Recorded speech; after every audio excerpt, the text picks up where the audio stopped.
شراب پینے زنا کرنے سے زیادہ بڑا گناہ داڑھی کاٹنا ہے. آپ سے اگر کوئی کہتا ہے تو آپ حضور پیش کر دیتے ہیں کہ آپ کو معلوم نہیں میں کون ہوں. ہم نے تو آپ سے بات کی تھی کہ آپ محمد صلی اللہ علیہ وسلم کو امتی ہوں گے. آپ تو نبی کو امتی ہوتے ہوئے یہ کہہ رہے ہیں میں تو کچھ اور ہوں, میں آپ کو سمجھ نہیں میں کون ہوں. سوچیے کیا بول رہا ہوں. تو لوگوں کی عادت صحیح ہے کہ جب انہیں کسی سنت کی طرف متوجہ کیا جاتا ہے تو وہ سامنے والے کو خاموش کرنے کے لیے عذر پیش کر دیتے ہیں. یہ عادت ہے لوگوں کی, بجائے بات کو قبول کرنے کے عذر پیش کر دیتے ہیں. تو میں دو باتیں کہہ رہا ہوں بنیادی. ابلیس نے سجدہ کرنے سے اس کی کمر معذور ہو گئی. اس نے کہا جی مجھے عذر ہے, میں ان کو سجدہ نہیں کر سکتا. یہاں اس لقمہ لینے والے نے کہا جی میرا ہاتھ دائیں ہاتھ اٹھتا نہیں ہے اس لیے میں بائیں سے کھا رہا ہوں. جھوٹ بول رہا تھا.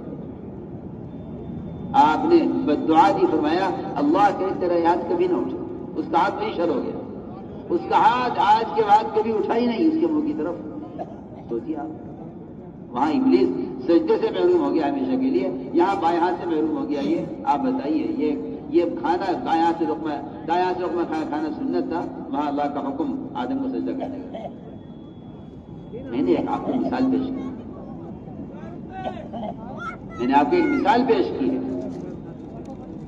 کہ اللہ کے واسطے کبھی بھی دین کے کسی حکم کا انکار مت کر دینا. پتہ ہے سب سے بڑا گناہ کیا ہے؟ آپ کو معلوم ہے سب سے بڑا گناہ کیا ہے؟ زنا سے بڑا, شراب سے بڑا, چوری سے بڑا, غیبت سے بڑا, سود سے بڑا. سارے گناہوں سے بڑا گناہ معلوم ہے کو کیا ہے؟ بتائیے, سوچیے. میں آپ کو متوجہ کر کے بتاؤں گا کون سا گناہ سب سے بڑا. سب سے بڑا گناہ یہ ہے کہ آپ روکنے والے کو یہ کہہ دیں میاں اپنی خبر لو, اپنی خبر لو. یہ سب سے بڑا گناہ. کوئی آپ کو کسی سنت تک جانے پر متوجہ کرے, آپ جواب میں یہ کہہ دیں کہ آپ اپنی فکر کریں. عبداللہ ابن مسعود فرماتے ہیں کہ یہ تمام کبائر میں سب سے بڑا گناہ ہے کہ آپ نے حق بات سے انکار کر دیا. اور یہ عادت ہے لوگوں. کوئی آپ کو نماز کو کہے, کوئی آپ کو سنت کے لیے کہے, کوئی آپ کو شرعی لباس کو متوجہ کرے, آپ کہتے ہیں ابھی آپ اپنا فکر کیجیے. اگر آپ نے کسی کو یہ کہہ دیا کہ آپ اپنا فکر کریں تو آپ نے حق بات کا انکار کر دیا ہے, اور یہ تمام گناہوں میں سب سے بڑا گناہ ہے. اسی لیے جو لوگ دعوت کو قبول نہیں کرتے وہ دین سے محروم ہو جاتے ہیں, کیونکہ دعوت کا انکار کر دینا تکبر ہے, اور تکبر کا انکار کرنے والے آدمی کو دین سے محروم کر دیا جاتا ہے. میں نے ایک مثال دی,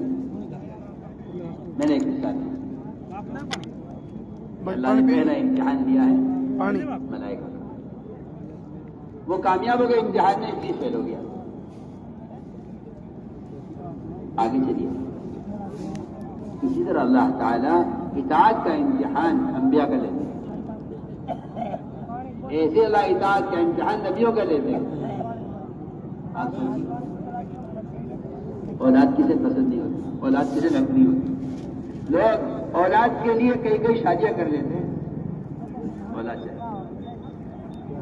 تاجر کو اولاد چاہیے تجارت کے لیے, زمیندار کو اولاد چاہیے زمینداری کے لیے, حاکم کو اولاد چاہیے حکومت اپنی جگہ وزیر بنانے کے لیے, عہدیداروں کو اولاد چاہیے اپنے عہدوں کے لیے.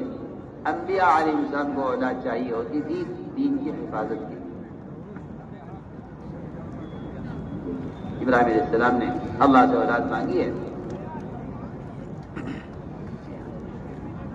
ابراہیم نے اللہ سے اولاد مانگی ہے. اللہ نے نبیوں کو بڑھاپے میں اولاد دی ہے. زکریا علیہ السلام نے 120 سال کی عمر میں اللہ سے اولاد مانگی, اللہ نے دی. کہیں کے لیے مانگی اولاد؟ ربنا لیقیموا الصلاۃ, اے اللہ مجھے اولاد چاہیے تاکہ یہ نماز قائم کرے. اللہ نے اولاد دی. جب وہ اولاد کسی قابل ہو گئی اور باپ کے کام کاج سے ہاتھ بٹانے لگی تو حکم آیا کہ اسے ذبح کرو. حکم آیا کہ اس کو ذبح کرو. نبی کا امتحان ہو رہا ہے. حال کا امر پورا کرنا دین ہے. میں تو یہ کہنا چاہتا ہوں, بس حال کا امر پورا کرنا دین ہے. آپ نے حال کے امر کو ضائع کر دیا تو آپ محروم ہو گئے, حال کے امر کو پورا کر دیا تو آپ مقبول ہو گئے. آسان بات. یہ حکم آ گیا، کس کو ذبح کی؟ فوراً آواز لگائی کہ آؤ اسماعیل، یہ حکم اللہ کی طرف سے۔ بیٹا بھی ایسا، اللہ اکبر۔ بیٹے سے پوچھا بتاؤ تمہارا کیا خیال ہے؟ کہ میرا کیا خیال ہوتا ہے؟ میرا کیا خیال، آپ کا کیا خیال ہے؟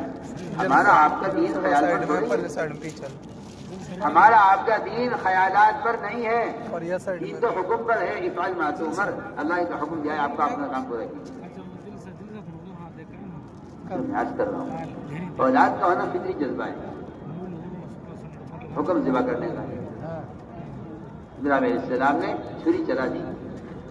آپ ذرا غور کر لیجئے، میری بات پر توجہ دیں ذرا، تو کچھ کہہ رہا ہوں۔ اگر وہاں ابراہیم علیہ السلام نے اطاعت میں اپنے بیٹے پر چھری چلائی ہے، تو محمد صلی اللہ علیہ وسلم کا ایک صحابی بھی ایسا ہے، ایک صحابی بھی آپ کا ایسا ہے۔ آپ نے آگے جو امت تیار کی تھی، اس امت میں ایسی اطاعت تھی۔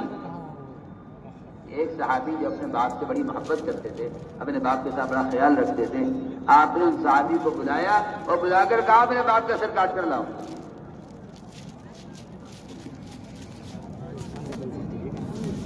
آج اگر کسی مسلمان سے کہہ دیا جائے کہ بھائی یہ سنت عمل کر لو، کہ جی میرے ابا جی تیار نہیں، اللہ کے نبی کا حکم ہے، کہا کہ ٹھیک ہے اللہ کے رسول کا حکم ہے، مگر میرے ابا تیار نہیں۔ کتنی سنتیں یہ اپنے باپ کو خوش کرنے کے لیے برباد کر دے گا، مٹا دے گا۔